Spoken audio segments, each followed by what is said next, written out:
Folks, welcome back. My name is Rudy. You're watching Alpha Investments on YouTube. What we do is we report the news, the emotions, the pops, the drops, the things that go down, the things that Rudy promises you a trip around the moon, and the things that Rudy promised you to send you to the Pound Town, USA. Today is an interesting conversation regarding, sparked by some patron messages, asked me, Rudy, will you do a conversation? It's been a while since we've talked about the overall state of the LGS, what stores are going through since we're in the new 2024 market cycle. We're out of the bear market. Can you give like a, how's everything going? How's the state of things? Well, the more things change, the more they stay the same. In my opinion, from 2024 all the way back to when I put the first videos on YouTube in 2016, that's a long time. 2016, 17, 18, 19, 20, 21, 22, 23. So we're halfway, Rudy's 9.3 years on YouTube. Not much has really changed. How you all feel and how I feel has changed. We don't like the direction of Magic. Maybe we think the print runs are still too high. I know a lot of you all hate the concept that Wizards has created a new avenue of financial value with serialized cards. A lot of people are angry with the 100 million variants of cards. A lot of people are angry with the Universes Beyond doesn't feel like the way Magic used to be. These are all facts. These are actual facts that everybody feels around the world. And that's just where it is. Eventually you get to a point where you get over these hurdles and you accept that this is where it's going. No matter if I agree with it or not, the data supports that people are spending money and people like the direction of where it's going. Even if Rudy doesn't like it, even if I still think secret layers are annoying, even if I still think Universes Beyond doesn't feel like Magic anymore, the facts remain.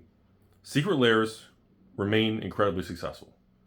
Secret layers, keeping them sealed, historically now, yes, some stay flat, some have gone down, just like every other collectible product, but many secret layers have done incredibly well. And many secret layers are only a couple years old, and they have 2x, 3x, 4x your money. There have been many good investments, bunny ears, that secret layers have provided flippers and evil investors with scalpers. Sorry, almost forgot the word. These are facts. Okay, even if I don't like it, this is what's going on. Sealed product has changed. The print runs, the volumes, the variants, the serialist cards, collector boxes are the worst. Draft boxes are good. Set boxes are okay. Play is the future. Everything's for Commander. All these moving components. The only thing that's certain is uncertainty. No one knows where things are going to go. Rudy can't tell you what box to buy that's going to make you wealthy. There is no get-rich Rudy left nut program I can sell you that cracks the code of money. If I knew that code, I wouldn't be working so much. I wouldn't be doing all this. I wouldn't be hoarding inventory of every draft box. I wouldn't be doing these things if I knew exactly which product was going to skyrocket. If I knew which thing was, well, nobody knows, okay? And that is the nasty truth of this shit, man. And today, basically, after a couple patron messages I was going through, and the conversation's starting to boil over again from, I'm going to assume a Facebook or Reddit post or something. Maybe another YouTuber or maybe a streamer, an Instagram, Twitch, whatnot, something. There's been a lot of chatter about prices, the race to the bottom, and here we go again, pre-orders, pre-order canceling. There's been a lot of chatter. This stuff kind of boils over and swings back around every 6 months. Videos like this give me as much enjoyment as when I make another Pokemon video of, all right, what Pokemon set spike this time? Really? Scarlet Violet? Mr. P? Wait, no. We have a Scarlet Violet box? It's over 130, 140? Mr. P on Scarlet Violet's 130 plus tax? Really? Is it that high? I didn't think Scarlet Violet did anything. Fuck, who cares? We go back to these things. And first I want to lay a piece of ground framework for everybody. The collectible world used to be 3,000 LGSs. So let's say 2,500 LGSs. Operates on a basic concept. Every store orders the same products. Every store gets the product at the same time. Every store needs to sell those products. Boy, the lighting's too bright. Every store needs to sell those products and get their capital back to prepare for the next release. And if a store or a business like me carries a lot of product lines, the schedule is always going to have something every 7 to 14 days. Is what it is. Every store undercuts each other, and it becomes a game of who will take the least amount of profit to get their money back, sell inventory, until the product becomes either unprofitable, selling at a loss, or some of the stores simply just fold and throw it in the back Rudy rooms and let it be. This is the same system that's been going on for 20, 30, maybe even 40 years. Well, not pre-internet era. The last 10 to 20 years, post-internet, eBay, post-2000s era. Let's just say 20 years. This is the same concept. The difference between today and a long time ago is the rate of change, the velocity, the rate, the speed, the rate of change. Okay? That is the only difference from 20 to 30 years ago to today. Every store in the past did the same thing. The difference today? That information moves really, really quick. Sorry, that light is so bright. I don't know how I look on camera, but that just seems really bright. I think the lighting's too strong. Hang on. I'm going to adjust the lighting some. It might be a little darker. Is that better? Oh my God. The lighting I just had was like reflecting off like the outside. And so today, when things happen, the prices move faster than they've ever moved. But besides the rate of change, everything's the same. Old farts like me yell at the clouds saying, I miss the olden days of magic and blocks and not printed demand and no universes beyond my middle nut and no secret layers. Sure. But this is where we are. And now we're going to talk about customers and everything. Because I had an interesting patron message, and usually when I get 3 or 4 of the same thing, usually it's a hot topic on a social media, maybe a Discord, Facebook, MySpace, something. So maybe someone comment below if you think you know the originations of this. So I work so much, I don't really have the time to, and I don't have Facebook, I don't have the Discord thing, I don't do all this crap. And a store that I knew for a long time decided to not sell collectibles anymore in the 2023 era crash. And the reason for it was they just said the amount of risk in reserving in advance with distributors without knowing anything, the amount of gambling, reserving, capital at stake to try to sell boxes of new product to make $10, $20, $5, $30. The risk is so high for the minimal potential reward and the amount of money you have to tie up. Now on Wall Street, when we talk about risk reward, we always say things like, hey, the risk-free rate's 5%, right? There are many brokerage firms right now. I can take $10,000, put it in a brokerage firm, leave it in some FDIC-insured cash sweep money market, whatever. And actually, there's probably even, government bond funds or whatever. But I mean, you can put it in cash and you can make around 5% with doing nothing. Now, because you're capped at making 5%, you can't 10x your money. But because you don't have that kind of upside, you also have no downside. If you're an FDIC money market CD or anything, you have no downside. You just literally, if it has a lock, you wait till maturity. If it doesn't, well, you just collect your interest until you need the money. But now when you want to do things where you make 10, 20, 30% potentially, you're going to have 10, 20, 30, 40% downside risk also. If you take any major, Dow component, okay, the Dow 30 stocks, let's pick on a big boy. What do you want to pick on, like some big Amazon? Oh, let's pick on NVIDIA. NVIDIA, is that even a Dow component? S&P, whatever. If you want to ride the big hot train, sure, you could double, 3, 4, 5 extra money. But at the same time, we don't know what the future is going to be. We don't know if another company is going to come along and play catch up to how far in advance that company is. We don't know if that company just takes over the world and just literally buys everything. Nobody knows. So again, when you have massive upside, you also have massive downside. If, let's say, company B comes along, we should use a funny example. Like in the 90s, America Online, AOL, for all you old farts out there, instant messenger, chat rooms. When AOL came out, everybody thought AOL and Yahoo were going to take over the world. Well, they were first to market with many things. They had a ton of, views and users and clicks and all this crap in the 90s, okay? But they didn't really win the long game. Other companies emerged, piggybacked off their starting point, and did it better. And they kind of won the long game. The Googles, the Amazons, the Apples, and all this stuff. And, in the card world, I'm going to swing it back now. You need to understand, there's a lot of type of customers and people out there, okay? When I've been doing this so long now, I'm pretty good at kind of getting an idea that if someone signs up for my Patreon account and like, hey, Rudy, I'm going to take over the world. I've got the new groundbreaking elevator pitch of blah, blah. I get pitched so many things on a daily, weekly, monthly basis. I can't even keep track of it. But I also know, I don't want to say like desperation is like a specific odor or a stink or like a red flag, but you can start to learn people in human behavior very, very quickly when you do things a long time. And there are types of customers and you all out there who watch my videos, and like the type of people who watch this channel, you're going to have some people who watch my videos that just simply hate me. They hate everything I stand for. They think Magic cards should be free game pieces handed out at the Chick-fil-A drive-thru, one Magic card per waffle fry.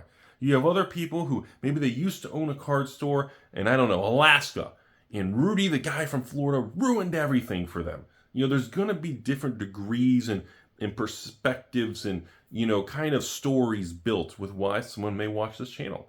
Other people watch this channel who never even handled a Magic card, and they just find it interesting. Other people become a patron just to ask me questions. They never buy anything. Other people buy everything, and then when the crash happens, they lose on everything. Other people have been buying everything for 8 years from me, and they've made hundreds of thousands. We don't, everything's different. There is going to be no set story. There's going to be the ability to put context around positive and negative on everything. Now, so when I talk about customers, this is for all the store owners and people out there trying to sell on eBay, sell on TCG Player. Remember a few things. Most people quit selling on eBay and TCG Player because they get scammed. The number one reason people quit selling or flipping or anything online is because somebody hoses them. Okay? Let's get that right front and center. The number one reason people quit any form of selling is, and I've seen it a million times, Rudy, I sold like 100 things in TCG Player, but man, I sold this $300 card. They returned they swapped it out with a different card. They opened up the sealed box, didn't hit a lottery card, or didn't hit a serialized card, and they returned the whole box of cards, or they returned a brick inside the box and they hosed me. And I lost $300. This thing's not worth my time. I sell these other things. I only make $2 a piece. I sell one item. Somebody hosed me. I lose $300 and undone all the work I did for the month. What's the point of this shit? Stories like that are real. They do happen, but at the same time, the difference is not if, but when. If you sell online, eventually someone who doesn't like you is going to steal or hose you. Okay? It happens to me all the time. Happens to every store owner I've ever talked to. The difference between me and you and Billy Joe in the corner and Sally, Negative Nancy, and Happy Debbie Does Dallas over here, wrong analogy. The difference between all these people is how you react when good and bad things happen. Me, when something great happens, there's a huge success. The recent Flesh and Blood Mistveil set. Most successful Flesh and Blood thing I've been a part of in ages, 3-4 sets. Okay? Sorcery, huge success. Randomly, I had a little Weiss sale like a month ago for the Bang Dream Party, these little premium boxes. Didn't even expect much demand. Usually, it's not a hot seller. Blows out, people are going crazy for it. And I'm like, wow. The difference, though, is when these positive events happen, I'm very cautious with the money. I save it, I invest it, I buy more other things. I don't really travel and do a lot of fun. I'd like to in the future, but I'm always afraid that it's going to come to an end. The next bad thing is around the corner that's going to reverse the positivity. Look what happened with me and this channel and my patrons with like Carl of Manor. Sold Carl of Manor, comes out, just tanks. Doesn't recover, just tanks. It says fuck everybody. Then Fallout comes out. Oh my God, what are those things, like $600 a collector box? They're the new all-time high. And nobody can get them. So think about it. If you're a Rudy patron, if you're a customer to any LGS in the United States, you buy a box of Carl of Manor, it's okay, I don't really care for it. Prices tank, you lose half your money. And then an amazing Magic product comes out. Everybody wants it, amazing. Nobody can get it. Price is 3x. To the moon, 200-300% return. Literally within 3 months, right? Nobody can get it. Everybody's angry. Orders get canceled. So again, if you are, and then of course, what's Rudy do? Well, I strike some little dirty deal to get extra collector boxes of Fallout, but I had to buy Carlo, so we made a little bundle of crappy Carlo with a Fallout box, which I guess still worked out pretty good because I think the Fallout boxes were like, it was like 400. And then the Carlo was like 150 a box. So what? That's 700. I guess that is still okay. Well, I guess it still worked out pretty good. I guess it went up $200. Okay, but the point is, this is how the market works. And if you're trying to run a business or do anything online, you are not going to be able to make everyone happy. The key, just like any investment, any life choice, is what is the best possible decision or outcome you can do. There's no such thing as I'm gonna make everything perfect. That doesn't work that way. You can be angry if Billy Joe over here and Rudy the plumber and Timmy the whatever. We can make fun of them for getting something wrong. We can make fun of them for having dumb luck and 10xing their money on something silly. But at the end of the day, you can't really judge a store or a customer or a YouTuber or anything on something like that. You have to look at the whole context, the history, how many things have been right, how many things have been wrong, and you have to do the best you can. Which brings me to the next thing. So a lot of people right now, and a lot of businesses struggle with this whole race to the bottom thing. Okay, that topic seems to be boiling back up again because we had the Karlov collapse. Then of course we had the recent the Ixalons, Ravnica Remasters go straight up, go out of print. Lord of the Rings straight up, go out of print. And of course at Thunder Junction did really well. Play boxes are still super expensive. Everything did really well. Collector boxes came out, held steady, and the market continues to thin out. So probably within 6 to 9 more months, by the end of the year, Outlaw's Thunder Junction collector boxes is going to continue to thin out, and the price is going to start going up. It's probably going to be, by the end of the year, Thunder Junction collectors will probably be $250 to $300. Because again, print runs are adjusted. What's out there is just slowly thinning out, and then eventually the cheapest ones get bought out and it drifts up. Okay, but in the short term, everybody, there is always going to be a segment of people that are going to be very difficult to handle. Okay? There's going to be customers that are going to give you a hard time. You overcharge for everything. You're going to have local customers walk into your store and they're going to pre-order things, and then the spoilers will come out. They'll say, fuck you, give my money. I ain't buying that shit. And the store's already on the hook for some $10,000, $50,000 order. And the store's going, are you serious right now? And then that customer comes back, and that's the same customer that'll get upset that you couldn't give them 100 boxes of Fallout. Okay, then they get mad again. As the people, kind of the middlemen, the Rudys, the LGSs, all of the thousands of people that are in this industry, between store owners and employees, actually probably tens of thousands if you include all the employees, we're all in the middle of this thing trying to navigate the best we can. But to give you guys an idea, when I started the Rudy YouTube and the Rudy Patreon, it was 2016. From 2016 to probably 2019, 2018, the first 4 years, I kind of let it run free for all. There was no caps on how many people could sign up. People could just sign up and close, sign up and close. I didn't block people and lock them out. There was no system in place so that when you closed your Patreon account, you couldn't come back. Then everything was just kind of a free for all. Okay? And I allowed patrons to make their own Rudy private Facebook groups, Rudy private Discord servers, all these things and all this stuff, because I thought that would be fun. They could talk, they'd do your thing, and I was kind of an adamant of just kind of let the market just naturally evolve and do its thing.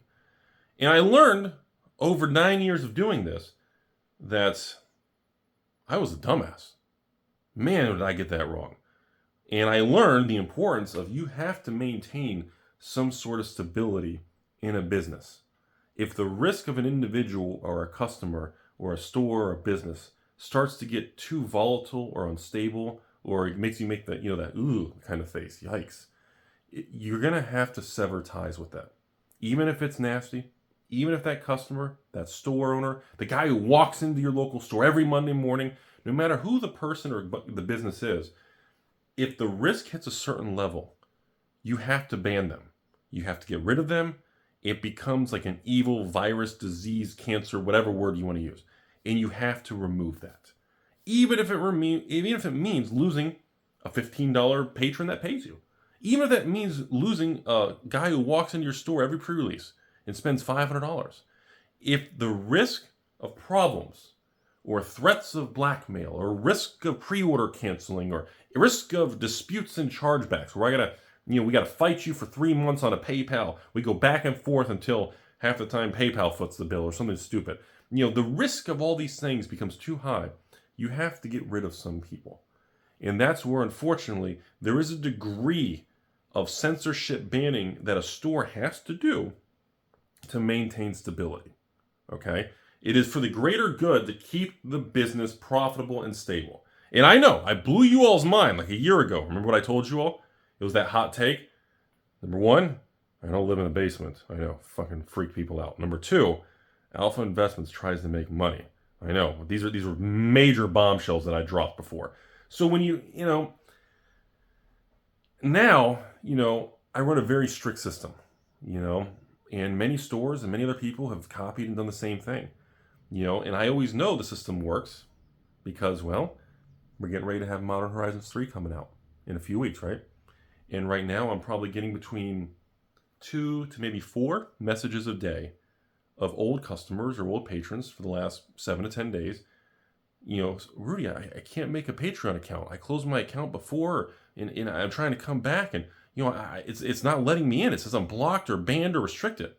It's like, yeah, again, as stated, for the last 5 years straight since 2020, I don't allow opening and closings.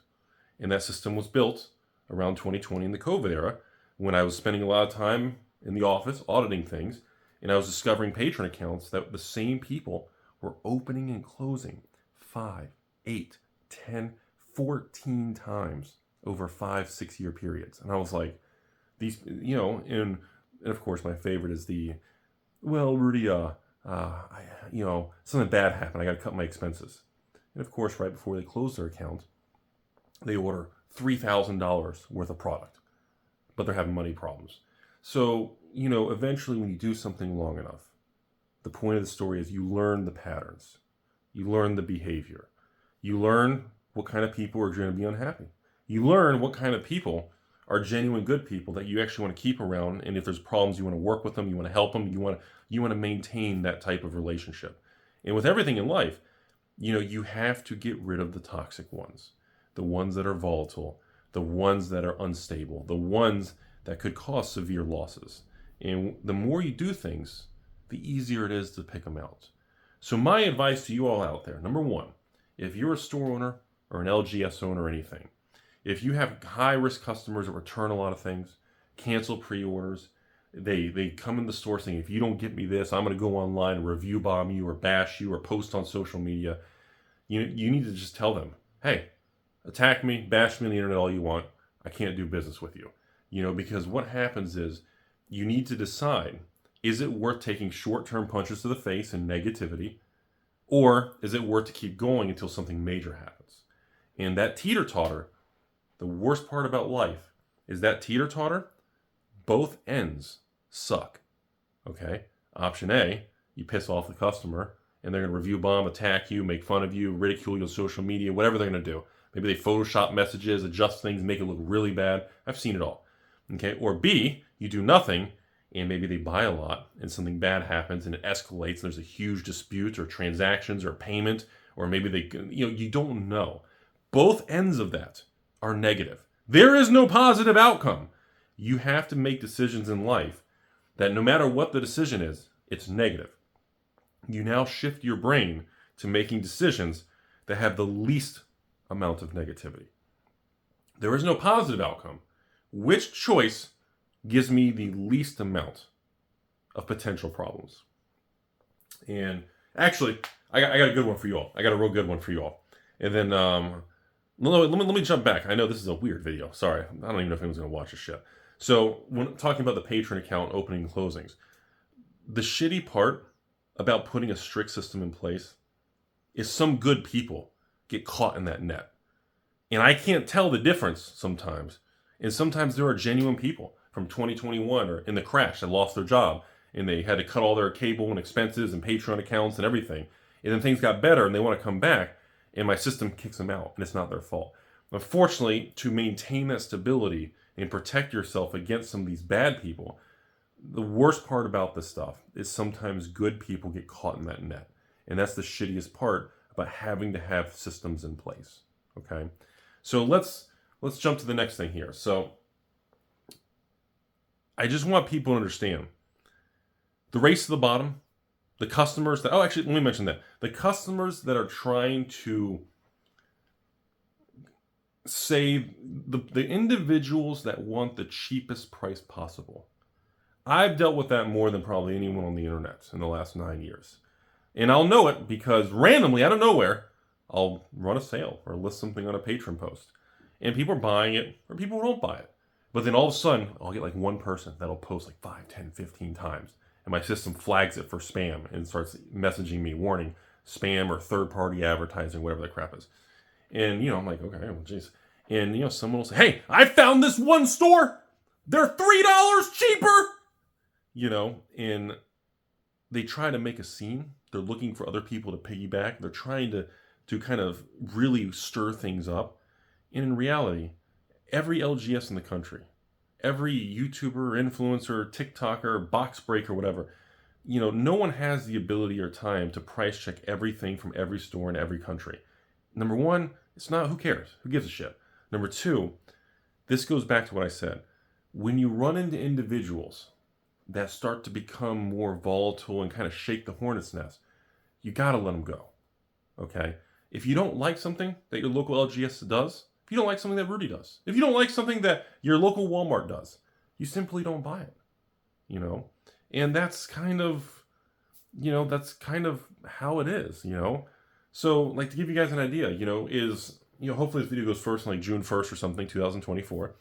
And, I'm allowing patrons now to buy up to a case of 6 of Ixalan, Lost Caverns of Ixalan.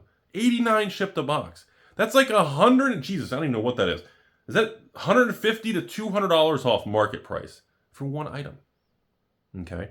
And of course, some people buy it, some people don't. Now, why you would be obsessed with buying that right now versus the older draft boxes that are 2-3 years old that are all disappearing, that's on you. I would focus on the older stuff that's disappearing. Ixalan's I'm going to have that shit for that price for the next 12 months. What's the rush? Who cares?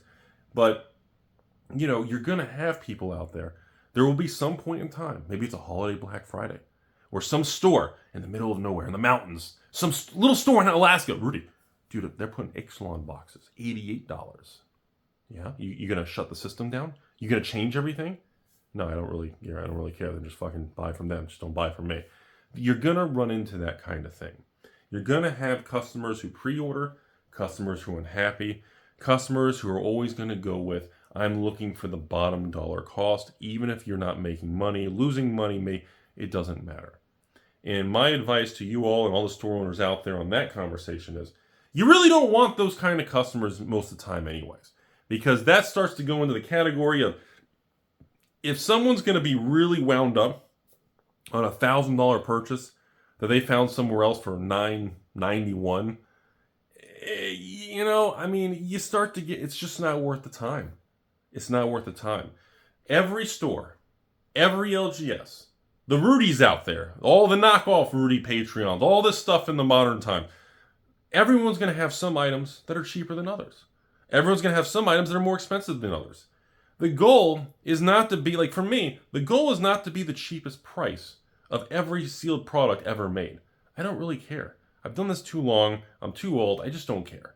Okay? There's going to be stores out there that are going to just want to do some sort of, we're going to sell everything at a loss. We're going to sell everything at maximum profit. I try to do a balancing act. I try to get patrons and products and things that are the best price possible, that they can get shipped to their door and they don't have to worry about it. Then there's other products, there's just nothing you can do. Fallout, looking at you. Lord of the Rings, Summer, the original, looking at you. There are products, there's just nothing you can do. Okay? People are going to be angry. They're not going to like you. They're going to get upset. And you have to make peace with that stuff. Okay? You will lose supporters, negativity, local walk-in customers. I guarantee you, when Modern Horizons 3 drops in the coming weeks, there's going to be stores all over the country. Customers are going to walk in, and the store is going to say, Modern Horizons 3 collector box, $3.99, $4.49, $4.50, $4.30, and of course plus tax in the local store in person. And there's going to be customers that are going to freak out saying, that's on Amazon for $3.80 plus tax. That's $4.20 shipped. You're asking $4.60 shipped. Or with tax, like you're walking out the door today. And there's going to be people who get angry. They're going to storm out the store. And those LGSs, those employees are just going to be like, yikes. That happens every single master set, premium set, collector box, Modern Horizons 1, 2, 3. This is the oldest story in the book. And it's tough because it makes those employees and owners say, God, maybe we should change. Maybe we should adjust our pricing and change. No. You stay the course and you let those people go. Because what's going to happen is those customers are going to leave your local store and they're going to go to another store and they're going to do the same shit and then maybe that store gives them a good deal and they're all happy and everything. Then they come back and then all of a sudden, I don't even know, Final Fantasy Universes Beyond comes out in a year from now. And that store can't get them a good price. And then rinse and repeat. The customer gets angry, storms out, and they go to the next location. That's usually how that particular customer works. And remember, some items must be sold for a store to make a profit with a healthy margin. I know that's not cool. It doesn't fit the narrative. It's not the cheap that someone posted a link on the super hot deals MySpace thing where this little store over here in California is beating the store in New York. And no, it doesn't. It's not cool. You're not going to get upvotes and little tweets and stuff for that. But stores need to make money. And we continue to be in this culture that Hasbro's pushed all the prices up. But if stores raise prices, they're like the devil. So we continue to have this conflicting, WotC Hasbro, distribution, LGS, customer. You have all these segments that are tug-of-warring at each other. And there are some people you are not going to be able to have a good conversation with. And my advice to stores out there, again, do what you feel is right. You do need to make money on some products. There is no way around it, okay? Even with me, with warehouses, store locations, and ownership in locations, and actually office locations in the warehouse, and of course filming in different offices and houses. And for me, I have to make 10, 20,000 a month, 15,000 a month just to pay utilities and rents and insurance and basic internet and security. And there is basic costs every month that profit has to be generated just to pay for these things. And then you just kind of break even and you don't keep the money. Every store has that. The average LGS break even is going to be between $5,000 and $15,000 a month, depending on the quantity of payroll, their location in the country. Think about that. Okay, if your break even is $15,000 a month, there's 30 days in a month. Last time I checked, well, sometimes more or less, but 30 days. I mean, you have to make $500 profit every day for 30 days to make $15,000. Okay, 500 profit, not sales. So if Modern Horizons 3 comes out, and this store says, hey, Rudy, customers are angry, everything. If a store pays $300, actually I said $300 for Modern Horizons 3 collector boxes a few weeks ago, and people got mad. And some store owners said no, they sent me screenshots showing $310, $320. So I guess $310. Let's just say $310. Let's do in the middle. If you're paying $310 for Modern Horizons collector boxes, okay, and your local store sells it for $400 or $499, $500. And everyone's bashing them. Don't go to this store. They're nice, but they scam and rip off. That's just sad. Even if a store makes $200 on a single collector box by selling for $500, okay, they still have to sell 2 or 3 of those every day just to pay the overhead before they even get profitable. That's the real world of business, okay? And that's the disconnect between consumers and the internet keyboard warriors, the sensitivity warriors, the game piece army. You have all these segments of tug of war, and it's a very difficult time. You factor in frustration, the political stuff, the Joe Biden's and the Trump stuff, and everybody hates each other. You factor in inflation very high. You factor in the wealth divide between the rich getting rich, the Rudys out there becoming trillionaires, right? Rudy's got 17 private jets right now. I got so many private jets, I stack them on each other like I'm playing Battleship. I stack all the boats on top, and you can't find them. The attitudes and all this stuff is very divisive and aggressive. It fits narratives and tones and emotions, and it gets clicks, it gets people wound up. Videos like this don't. A video like this will get limited views. It's a long Rudy Rambles video. But this type of conversation is the real world, okay? Sum up the whole video from the very beginning. I don't know how to get rich quick. I don't know which product's going to go up. Some go up, some go down, some go in fucking trolley bird circles. Okay? Some customers, I've learned from hard experiences in the past, you got to ban them, you got to get rid of them, and you got to let them go to another store, and then they'll be happy there until that store, they have a blow up, they'll go to the next thing. We've all known family members, friends, and people in our lives. That's how their life is. Their life is always volatile. Something always blows up. There's always drama. And then they always blame it on the other person, the job, their employer, the city, the location, their car, their house, their neighbor, their ex. It's always something, right? There's a reason. There's patterns of things. Some people are just attracted to negativity. The things are out to get them. They just got bad luck, Rudy. Again, there's not a lot of luck. There is a little bit of luck in the world. But a lot of thing is choice. And there's thousands of choices we make every day. And those choices is what kind of builds kind of the life around us. That leads us to higher and lower probabilities of positive and negativity. And, this is all a mindset. It's a process. It's a long endurance run. And, that's what this channel was built on. That's what I built the Patreon system on. That's, I was the first person to do the Patreon thing and run the sales and give people discounts to market pricing and everything. And to this day, 9 years later, I'm still selling the cheapest Magic draft boxes, literally in the country, if not world. And, if there's another bear market and crash, maybe stores dump all their draft boxes at a loss, and then suddenly Rudy's ripping off. Perspective will change over time, but if you kind of keep things a certain way and kind of just do the best you can, it will work out. But I want everybody to understand it is okay to kind of lose certain customers, to get rid of certain people in your store, and to not bend to the knee of everything has to be sold at a loss, or why are you overcharging? Right when you have a local customer walk into a store, and the guy walks and says, your Modern Horizons 3 collector box is $499. What are you doing? Will you give me this Amazon 380 plus tax or whatever, 410, whatever, 420? Will you take $60, $80 off the box? And that store owner says no. And then immediately that customer goes full tilt, gets angry, storms out, whatever. 1-star review, rude employer, wouldn't lower the price, highest price, ripoffs. That is part of this. If you want to sell cards, there are times you will have to wear many hats and you will have to be the bad guy. That's it. At the end of the day, we're all here for the same reason. You're watching this channel because you have a fascination with trading cards. I started this business a bazillion years ago because I like trading cards. No one ever said trading cards were the best investment of all time. Usually the S&P in the long term still beats it. But you can make money in trading cards, and they can be investments, and some do very well. Some don't do anything. Some just kind of give you the middle finger.